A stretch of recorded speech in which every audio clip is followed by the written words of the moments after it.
What's up? Hey, it's been a while since I posted here, but I'm going to tell you how I feel about what the smack is going on in college football and my view of the sad but true biggest disappointments or the biggest letdowns in college football this year.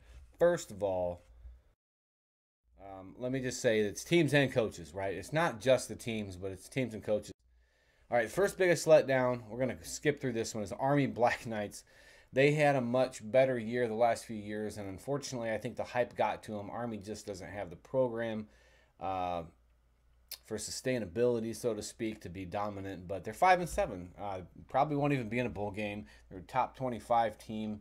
But I think the initial loss to Michigan set them back. Had they beat Michigan, maybe there would have been more wind in their sails. All right, so really the number one biggest disappointment of the year in my book is the Nebraska Cornhuskers ending the season not bowl eligible, although some 5-7 teams do go to a bowl. This team's not going to go to a bowl. If they do, that's just a bunch of garbage. But Frost is struggling.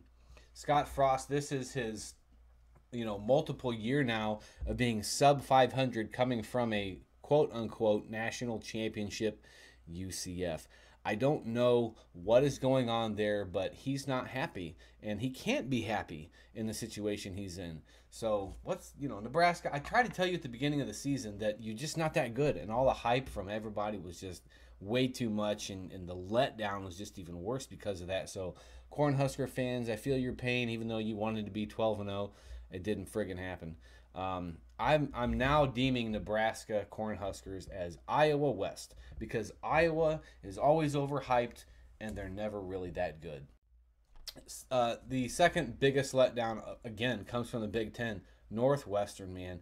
They have five-star recruit from Clemson transfer who's obviously not five-star, Hunter Johnson. Now, Hunter Johnson and his family are going through some tough times, so it's not going to be I'm not saying he's not good. I'm not saying that he's not going to be good. I'm just saying that there was a lot of hype for him, and it was probably unnecessary because we really didn't know all the facts. But regardless, they have four quarterbacks, 3-9. Northwestern ended up firing their offensive coordinator, and I don't know but they stunk it up here really bad. All right, staying in the Big Ten. I'm really hammering on the Big Ten. Look, a 9-3 team shouldn't be a letdown. But when you're Michigan, when you have Jim Harbaugh, you, instead of the Wolverines, you act more like the declawed cats. You've got the Ohio State curse. You're now 0-5 under Harbaugh. And who knows how many times you lost in the last 20 years to Ohio State. So I think Harbaugh should be let go. I said in the beginning of the season, if you go back into my videos, he should be on the hot seat. And then if he doesn't beat Ohio State, the fans in the school should have every reason to just let him go and start over new. This is they're going to have three coaches in a row that are just horrible and can't bring the program around to be better than Ohio State. When is the last time Michigan won a division title in the Big Ten? Oh, never. All right. Other big letdown is Missouri. They ended up 6-6. Will they go to a bowl game? I don't know, but I was completely wrong about them. They also had a Clemson transfer, but obviously Clemson knew what they were doing by letting these guys go or talking them into transfer, whatever it is. Where is that program going? They were really good in the beginning seasons that they were in the SEC. They even won their division, but man, they stink. All right, another big letdown, Texas A&M. Man, you had every possibility to be really good. You were up in the standings, but you can't beat the good teams. You've had 5 losses. Those 5 losses, granted, some of them were really good teams, but I think it's going to be.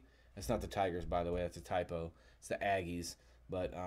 They played like Missouri pretty much. But they're done in the SEC. I don't see them being, for 5 years, I don't see them even being better than 7-5. I really don't.